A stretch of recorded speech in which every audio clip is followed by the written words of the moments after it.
What's going on, everybody? It's your buddy, it's your pal Spaz Phoenix, the YWC Reality Check, and this is Road Signs. The Chamber is done. The debut of the WWE Network is done. The Raw After Chamber, seeing as the Raws after pay-per-views seem to be more important than the pay-per-views these days, is done. We're in the middle of the week. I trolled my buddy James super hard when he asked me on Facebook this week, is there going to be a Raw review? And I told him, nah, I'm not going to do a review. Not much happened this week on Raw. Come on, man. What am I going to have to talk about? But in all seriousness, this is your post-Chamber, post-Raw, pre-WrestleMania clusterfuck, if you will.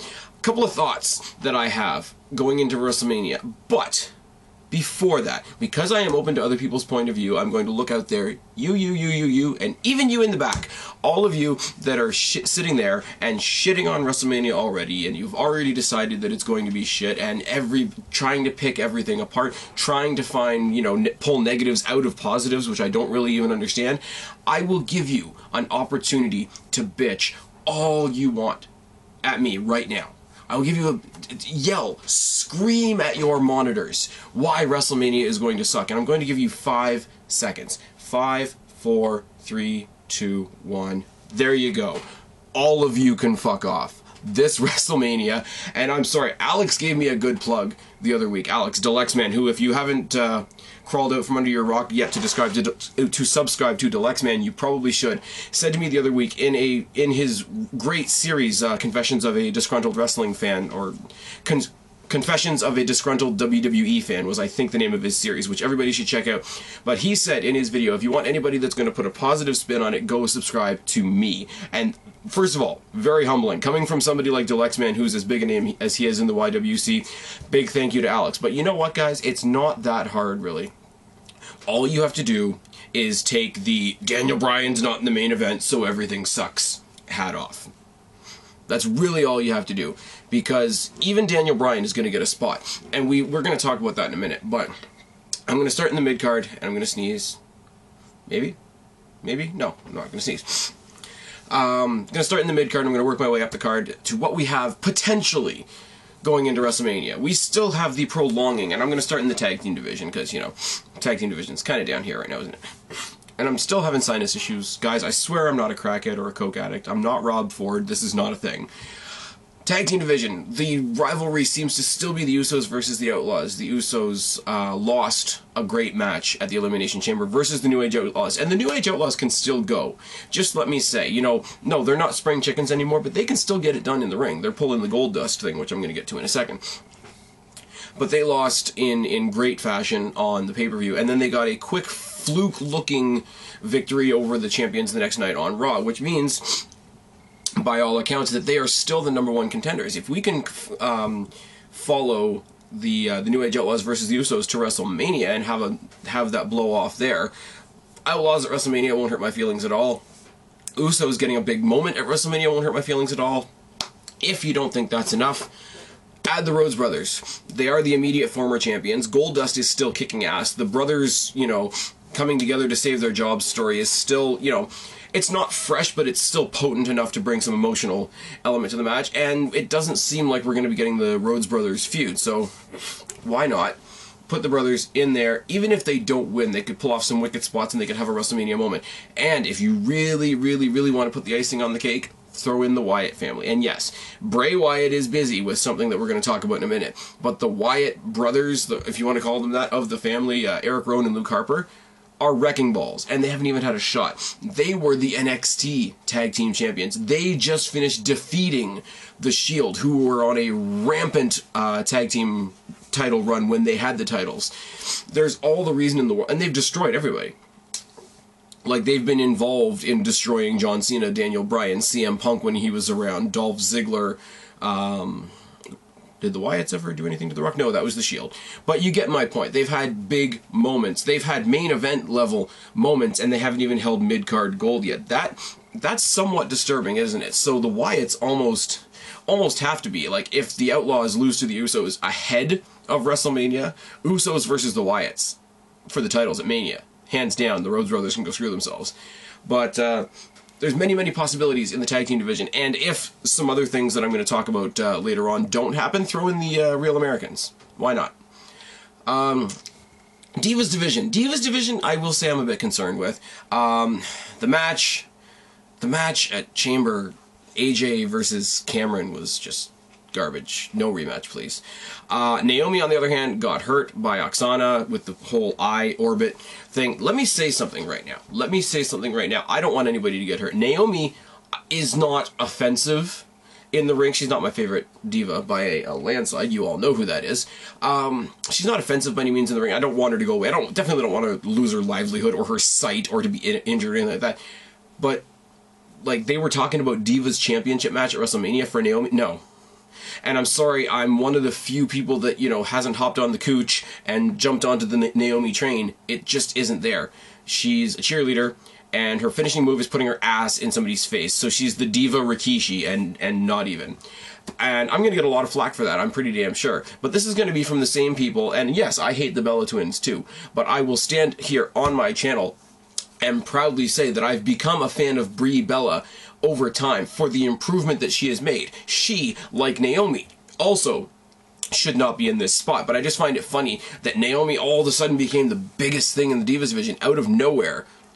But if I point out somebody else's, you know, accomplishments or whatever, like I said, Caitlyn, if she was still in the WWE, it would be Caitlyn and AJ, because that's the long-standing rivalry since NXT. That's the only thing that makes sense.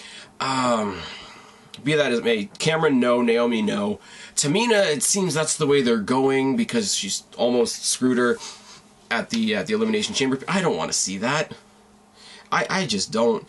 Bring up one of the girls from NXT. Honestly, you guys know I want to see Paige versus AJ. This has to be a thing. Even if we turned crazy AJ a little face and had her go up against Summer Rae, or kept her super heel and had her start picking on Emma. You know, these are things that could happen.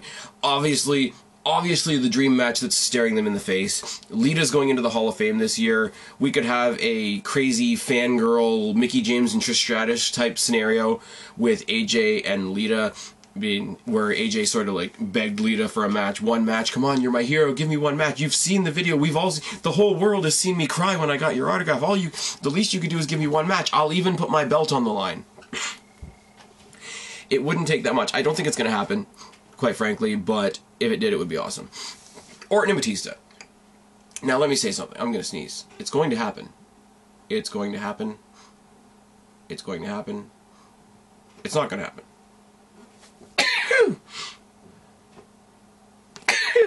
It happened. Orton and Batista is shit. Okay, I will admit that. I've never said that I liked Batista winning the Rumble. I've just said that Batista winning does not mean the Rumble was shit.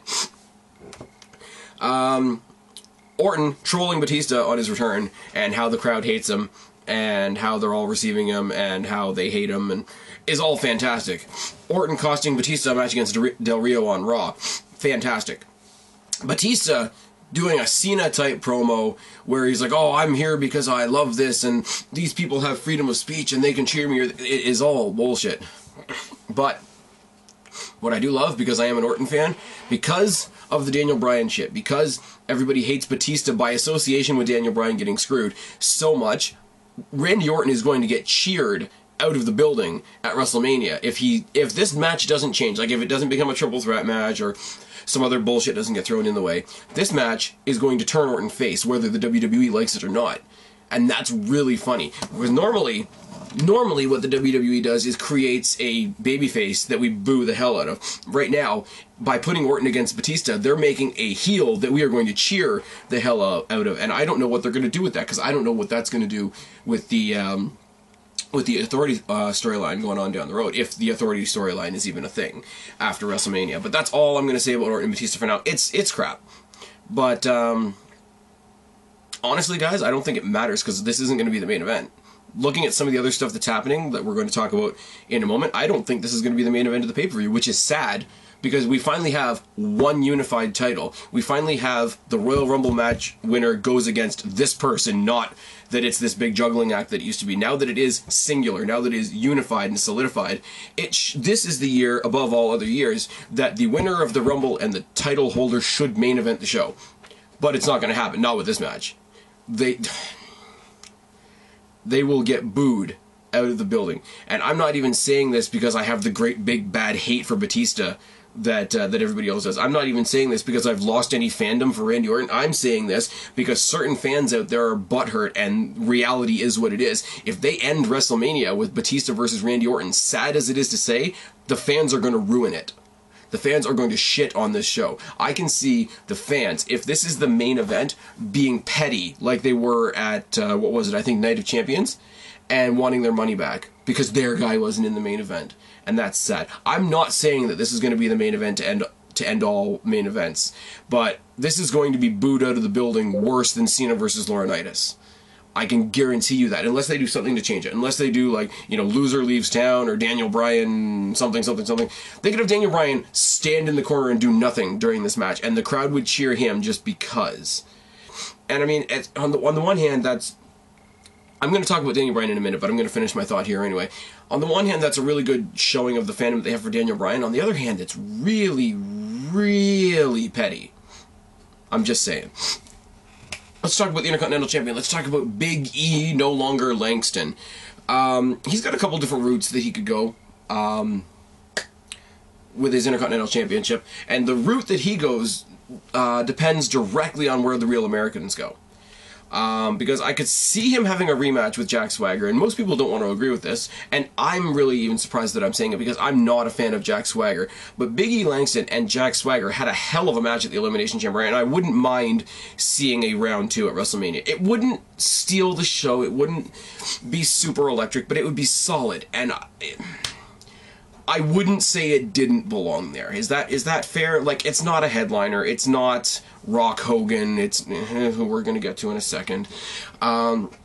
It's not, you know, Austin, Shawn Michaels, but you know what? For the middle of the card, where the Intercontinental Championship is supposed to be, where the real workers are who go for the Intercontinental Championship, isn't that like a cliche? That's like a thing. The real workers go for the Intercontinental Championship, or at least it used to be. These are two real workers, and they put on a hell of a match at the Elimination Chamber. It didn't get the credit it deserved because it was on the same card as Wyatt's versus The Shield. And that's kind of sad. But even me, like I say, not being a Jack Swagger fan, I enjoyed this match. I wouldn't mind seeing it round 2. Now, more impressive than that was what we saw the next night on Raw. Once again, there's a theme there. Was Big E versus Cesaro. Cesaro is a fucking beast. Cesaro, if they went this way, will walk into WrestleMania, destroy Big E, and walk out your Intercontinental Champion. That's just... it is what it is. If they choose to take the Real Americans and separate them, one of them... Cesaro is going to have a belt sooner or later.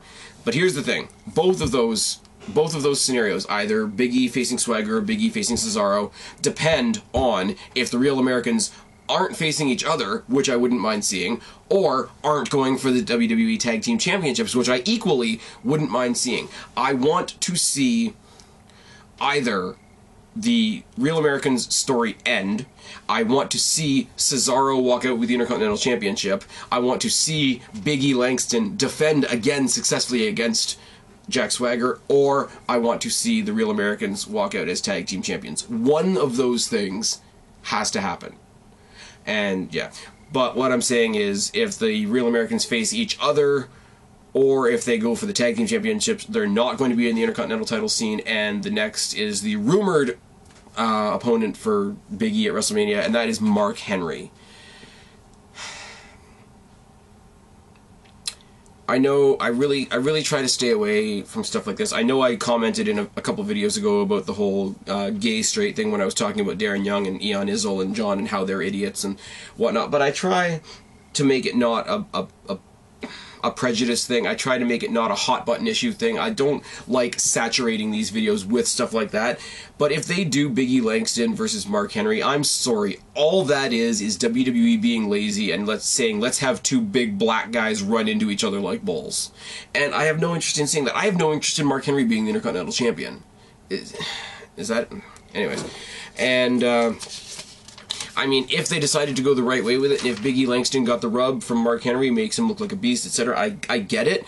It would serve a purpose, for sure. Let me be clear. I know it would serve a purpose. I'm just not interested in the match. How's that?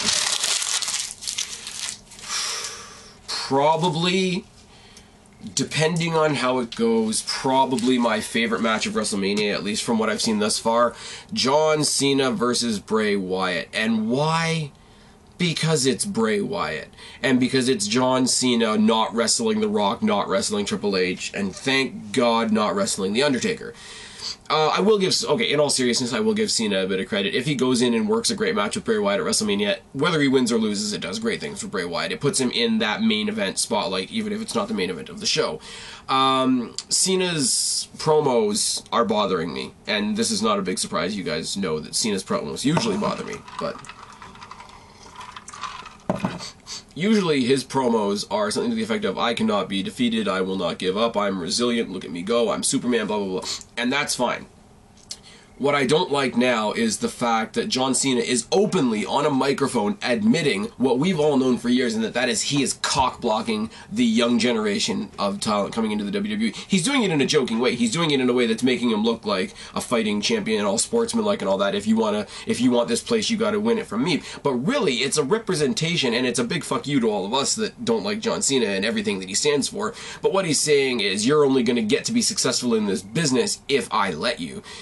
Bray Wyatt, on the other hand, with his Era of Liars promo, he comes out, he introduces himself on Raw this week. It was fantastic. Normally he's really cryptic, normally you don't quite know where he's going. He was pretty direct in his promo with John Cena, called John Cena a liar.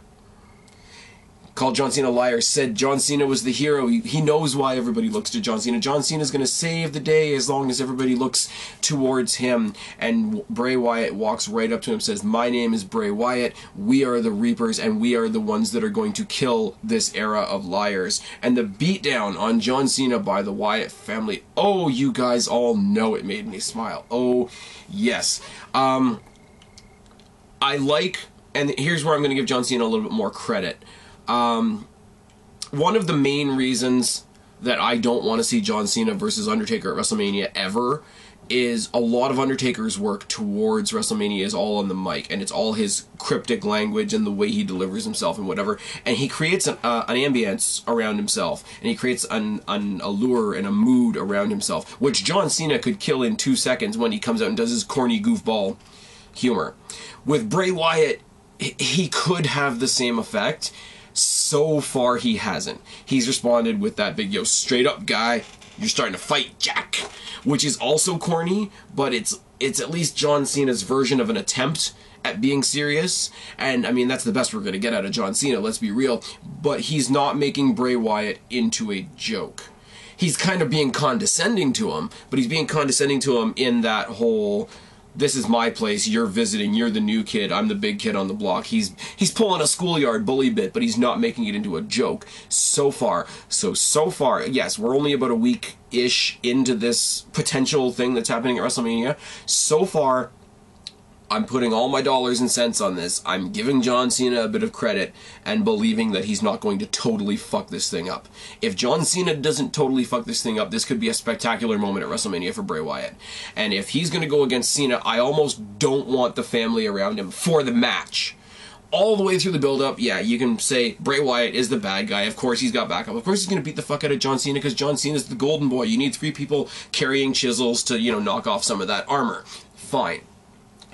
At WrestleMania, I want it to be Bray Wyatt and Cena one-on-one. Or I want it to be one of those situations where the Wyatt family comes out and, like he did with Daniel Bryan, when the referee threw them out almost immediately, I want him to gather Eric Rowan and Luke Harper around and be like, I don't need you to fight this war from me, I got this one. Which is why I wouldn't mind them being in the Tag Team Championship picture, which would obviously be earlier in the night. Because if Bray Wyatt could come down there smiling, knowing that his boys are the new Tag Team Championships, and he's going to go for bigger gold than even the WWE World Heavyweight Championship, and by that, I mean the golden boy John Cena, the Wyatt family could have a hell of a night at WrestleMania. Oh yes. Triple H versus Daniel Bryan. And this is the one that everybody's going to cry and bitch about. So I'm going to keep this short, sweet, and to the point. Why this makes more sense than him versus Randy Orton. Because Daniel Bryan has this big story since SummerSlam of being held down. Who was his opponent at SummerSlam? It wasn't Randy Orton, it was John Cena. His opponent before the match, or his adversary, or his roadblock before that, was the McMahon family. It was not Randy Orton. The ones holding Bryan back are Randy Orton. It's like anybody that was the champion when Austin was around, who was sort of the bad guy, corporate guy, whatever, they weren't the ones holding down Austin. McMahon was. And Triple H is now in that McMahon role. And he's doing better in that role than I would have ever predicted. And I'd never, you know, a year or 2 years ago, I would not have been comparing Daniel Bryan to Stone Cold Steve Austin. So there's where my opinion of Daniel Bryan is. Guys, I'm going to say this for the 100th time. The fact that I'm not upset that Daniel Bryan is not in the title picture does not in any way negate the ridiculous respect I have for Daniel Bryan. Daniel Bryan is a phenomenon. No disrespect to The Undertaker, who I'm going to talk to in a second. But Daniel Bryan is a phenomenon. It can't be denied. I know this. I accept this, and I agree with every single one of you. What I'm saying is that phenomenon is not going to be quelched by the fact that he did not walk out of WrestleMania 30 with 2 belts, one over each shoulder. It's really not. The story is Daniel Bryan versus The Authority. And you're not going to see Daniel Bryan versus Stephanie McMahon. And, you know, it's The Authority. And do you really want to see, because the only other way to represent The Authority, do you really want to see Daniel Bryan versus Kane again taking up a WrestleMania spot? You can't want that. If that's what you want, tell me in the bottom why. But Triple H versus Daniel Bryan is something we've never seen before, and it makes the most sense for the booking we've had for the past 6 months. Because Daniel Bryan's, I'm going to say it again, and I'm getting repetitive, and that's fine. I'm tired. Leave me alone. But Daniel Bryan's rivalry isn't with Randy Orton. Randy Orton has been as much of a chess piece on the board for Triple H as Daniel Bryan is.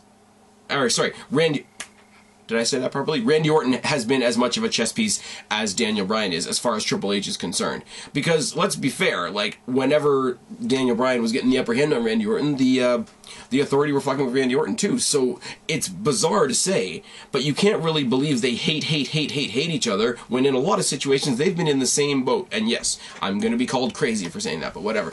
Let me talk about why else this doesn't make sense. Because Orton is the champion. Up until this point, the YWC, if we were getting Orton versus Bryan one more time, they would come out with the typical YWC, oh my god, we've seen this match before. And you know what, we have seen this match before, and I like Randy Orton and I like Daniel Bryan. Together, they don't put on the best matches in the world. They don't have it. Not that I'm saying Orton versus Batista don't get me wrong, but I'm saying they don't have it. I would rather see Orton take on somebody like Del Rio, or like Ziggler, or, you know, CM Punk if WWE wasn't stupid and chased him away. If they had this match before WrestleMania, it ended up being Bryan versus Batista, all the Daniel Bryan fans would be like, oh my god, why are they wasting Daniel Bryan on an asshole like Batista? Right? If John Cena had won the Elimination Chamber and Daniel Bryan had won the Royal Rumble, we would get, oh my god, John Cena's in another main event. Oh my god, Daniel Bryan's gonna get buried. Oh my god, John Cena's mooching popularity off Daniel Bryan. And while I would agree with you, you guys would have the same complaints that you would always have, and that I've always had. At least the story makes more sense, it's a match we've never seen before, and it's probably gonna be close to the main event. Like I say, guys, WWE has to know that nobody cares about Orton versus Batista. It's going to happen in the middle of the show. This match, and one other match that I'm going to talk about in a second, one of them is going to be in the main event. It is what it is. Shield, really simple. The only way, as far as I'm concerned anyway, I'm not going to speak for everybody. As far as I'm concerned, the only way they can go with the Shield is a triple threat match for Dean Ambrose's United States Championship at WrestleMania. And if you want to make me, personally, your buddy, your pal, Spaz Phoenix, the YWC Reality Check, really happy, make that motherfucker a ladder match. Just saying. Now, let's talk about Undertaker and Lesnar. Undertaker and Lesnar. Now, immediately, as soon as this happened, it's one of the reasons I didn't do a Raw review, because I was really curious as to see what butthurt excuses people were going to come up with to shit on this. People are saying there's not a lot of build. Bullshit. If they came on TV tomorrow and told you Daniel Bryan was getting a title shot instead of Batista, you guys would accept it like candy in your mouths with no build whatsoever, so just stop on that one. Lesnar's a part-time guy, da-da-da-da-da. And see, here's the thing. Lesnar wrestles more than The Undertaker, and I'm not trolling The Undertaker. I know my good friend and former co-host Steffi Sunshine is watching this, and she's going to yell at me for dissing The Undertaker. I'm not. Undertaker wrestles once a year. So if you want to bash on Lesnar for being a part-time guy, he's still one up on The Undertaker, which you know none of you are gonna criticize. you know none of you are going to criticize. So that goes out the window. I'm going to tell you I'm excited for this match. This match means a lot, and at least it does to me because of the way I've looked at Lesnar for a long time. Brock Lesnar is by far not my favorite wrestler, by far not my favorite superstar, by far not my favorite personality, other than the fact that he brings Paul Heyman with him. Undertaker is the Undertaker, and you can't really go anywhere with that, because it's one of those, it is what it is, and you can't. Undertaker's untouchable. Undertaker is legitimately and deservingly as untouchable as WWE treats John Cena. Make sense? Yeah, of course. Now, why do I like this match? Because Undertaker is the symbol of WWE. Undertaker is the symbol, the conscience, the backbone, the grandfather figure of the WWE. And anybody that's ever been interviewed has said that in one way or another. He's one of the old school guys. He's one of the guys, you know, that made it from before the Attitude Era through the Attitude Era and is still relevant and exciting now. He is, and I'm going to be corny here, he is the heart and soul of the WWE. Now, Lesnar is WWE's champion. And I don't mean that in a championship title belt scenario. I mean as The Rock is to Hollywood, Lesnar is to sport. And I'm going to try and explain this without sounding like a grade A moron. And this is at least the way I see it anyway. This is not, I've discussed this several times, and I know there's a lot of people that disagree with me.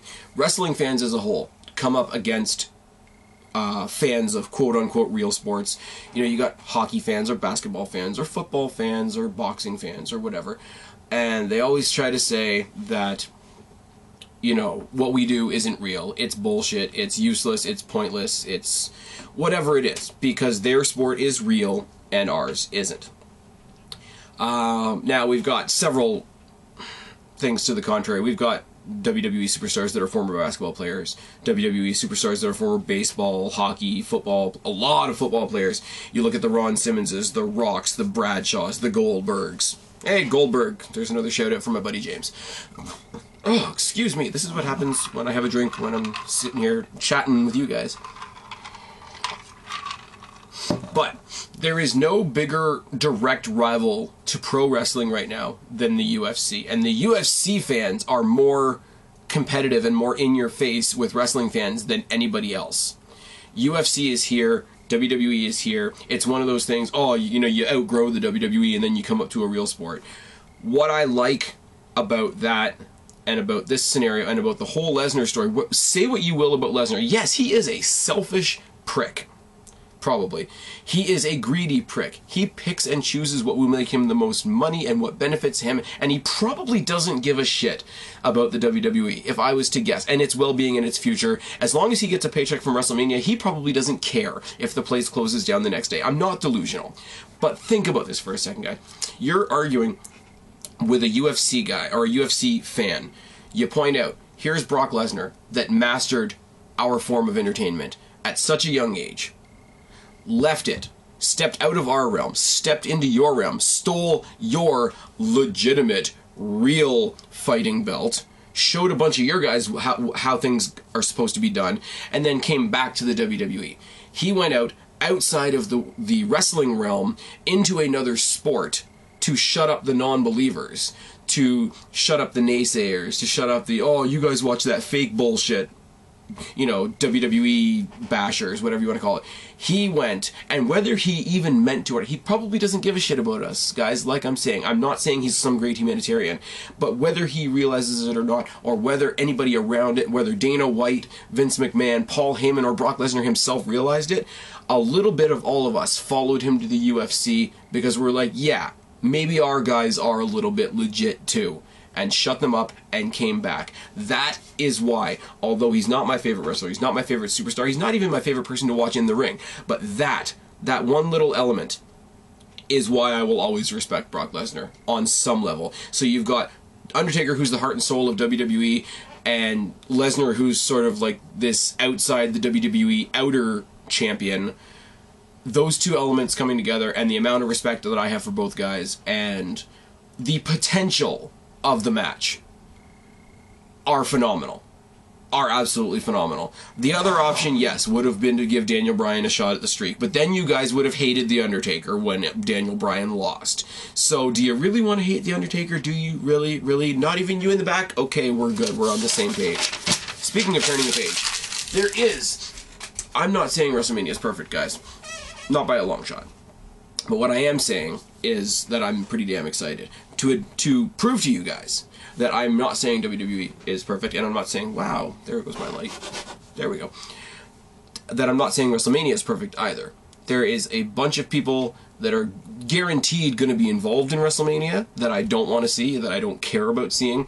There's an equal number of people that I would love to see at WrestleMania that, as of yet, I don't see having a spot at WrestleMania.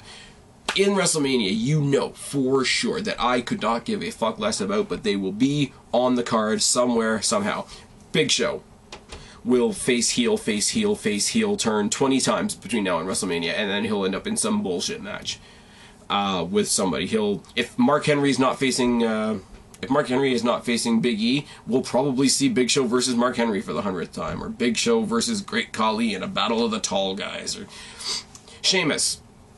Again, Sheamus, it looks like they're going to push him towards something with Christian. This cup is more full than my cup of give a shit for that match. Christian's my Toronto boy, but I'm saying Rey Mysterio. Rey Mysterio will be part of WrestleMania, especially with the rumors that he's leaving in 3 months. Rey Mysterio can fuck himself. That is what it is. The guy's busted. And I'm sorry, this is not a dig at...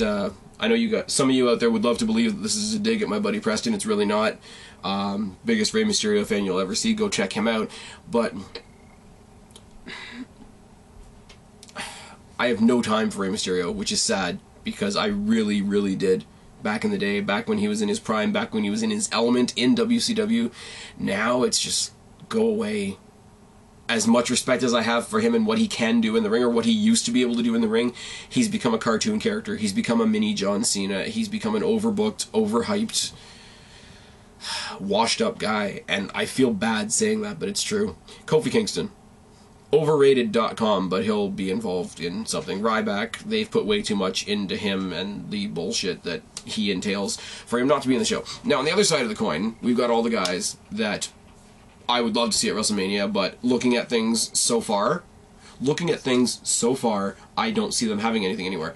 Alberto Del Rio just finished getting buried by Batista and Randy Orton in that whole storyline. He got the Miz treatment from a couple of years ago. I don't see him getting anything. And here's the sad thing about it. As much as I don't want to see Rey Mysterio at WrestleMania, a match with Rey Mysterio is the only way Del Rio's getting on this card. It is what it is. Miz, you guys can suck it. I'm a fan of his. I like him. I think he's great. I know most of you don't, but he should be on the card somewhere. He just should. Dolph Ziggler, his work in the ring speaks for itself. He sells like a beast for anybody. Put him in there with somebody new, somebody that needs to look great. I don't know. Something. It's one of those things where if Cesaro's not in a title picture at all, put him in there with Ziggler, because Cesaro's a beast and Ziggler will make him look great. He's just... It's a waste that he's not doing anything right now. Wade Barrett, I want to see him keep the Bad News Barrett thing, but I want to see him have some kind of rivalry going into WrestleMania. I want to see him doing something by WrestleMania. Unless, like I've said before, if the Bad News Barrett thing with the gavel and the podium and all that is because he's recovering from some kind of injury that I'm not personally aware of, then fine, keep up the podium thing. It's funny, it's comedy shtick. Most people didn't like it at the Elimination Chamber. I didn't mind it whatsoever. Wade Barrett versus Sheamus is something I wouldn't mind seeing. Sandow is in obscurity. Throw Sandow in there with Dolph, make it a pre-show match, do something. Sin Cara, and I'm not saying this because I think Sin Cara is the greatest thing since sliced bread, but Sin Cara is, now that it's actually Hunico playing the Sin Cara character and Botch Cara is out of here, Sin Cara could be what WWE thinks Rey Mysterio still is and isn't. So give him whatever you would have given Rey Mysterio. I would much rather see Sin Cara versus Del Rio than Rey Mysterio versus Del Rio. I don't care if the stale-ass storyline from 2 years ago never got finished. It's never going to get finished. Like, for there to be a long-standing story, Rey Mysterio has to go 5 minutes without getting injured, and he's not going to do it because he's busted, and he's old, and he's past his prime, and he needs to retire. He needs to retire while I still have a shred of respect left for him. I'm sorry. Again, I don't want to be an asshole about this, because I don't hate the guy, but... Okay, very briefly. Okay, first of all, do you guys have a list? Do any of you guys out there have a list? Who do you think is definitely in WrestleMania that you don't think should be there? Who do you think is definitely out of WrestleMania that should be in? Tell me down in the box below. Hogan is going to host WrestleMania. Now, there's two sides to this coin. There's either, I don't give a shit, or there's, oh my god, this is the greatest thing ever, da-da-da, you know, Hogan's got all the history, and he's this and that, and the nostalgia's great. Here's my take, and I'll tell you what I think about it. Yes, Hogan has a lot of history in WrestleMania. It probably is good that he's going to be there. It's probably very respectful that he's going to be there. It's probably good for him that he's going to be there. It will probably draw a couple fans' eyes, which is good for the WWE. I recognize that Hulk Hogan being at WrestleMania is a great and meaningful thing, but I don't care. Fair? He's not going to contribute anything to the show. He's going to come out, throw out some catchphrases, and hopefully that'll be it. Hopefully. With the arrival of the WWE Network, we are seeing a big push in the popularity of NXT. We are seeing a lot of NXT talent on WWE programming right now. Fandango, Summer Rae, Emma, the Wyatts, The Shield, Big E, all these talents that have already come up, and because of that, we're talking about NXT a lot more.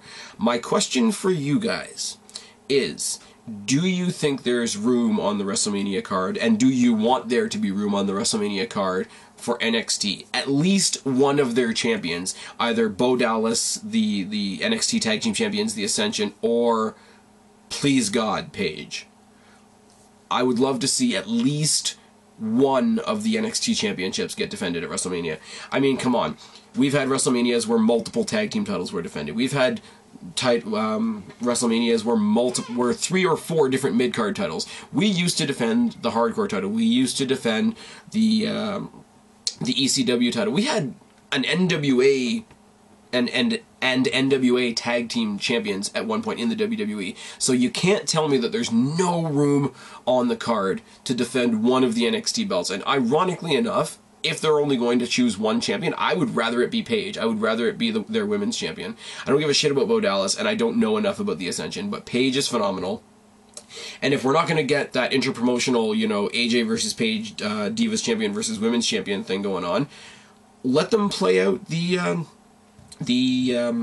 Emma versus Paige rivalry that's actually happening tonight at NXT Arrival out to WrestleMania. Let NXT itself get some what's the word I'm looking for? Exposure on the WrestleMania main event stage. And people might say that, you know, Big E and the Wyatts and the Shield and Summer Rae and Fandango and all those do that for NXT because they came from NXT, and that is a phenomenal point. Please don't get me wrong, but please let something at WrestleMania be announced as an NXT match. This match is for this NXT title. To say that these guys used to be in NXT and then they came up to the big dance is fine. It's wonderful. It shows what NXT can do. Put something in there to show what NXT is currently doing. That's all I'm asking for. I'd love to get your opinions on NXT at WrestleMania down in the box below.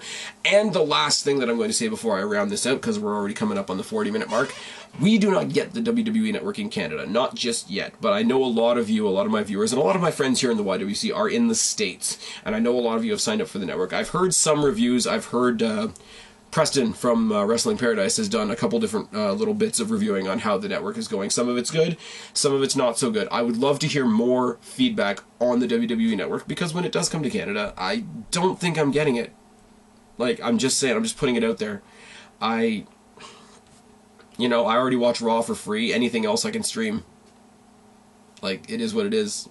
If I wanted to look up old matches, I would torrent old matches. If I wanted to watch something that I didn't feel like paying for, I could stream it.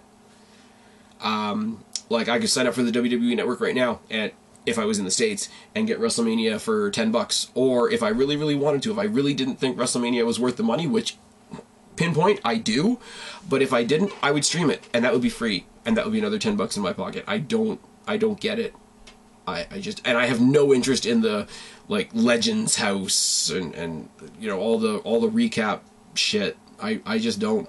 But yeah, guys, if you've got the network, if it's absolutely blowing your socks off, please put it down in the box below. Let me know. or throw me a message on Facebook, or throw me a message on Twitter or something. Let me know if you think I'm absolutely off my friggin' rocker. But, that being said, I've rambled on long enough. This is your post-Chamber, post-Network, post-Raw, pre-WrestleMania episode of Road Signs. I've been Spaz, your YWC Reality Check. Subscribe up there, talk down there, start a conversation, keep all of these conversations going, answer some of my questions, tell me what you think of WrestleMania, don't be a stranger. I will talk to each and every last one of you later, but for right now, guys, I'm tagging out.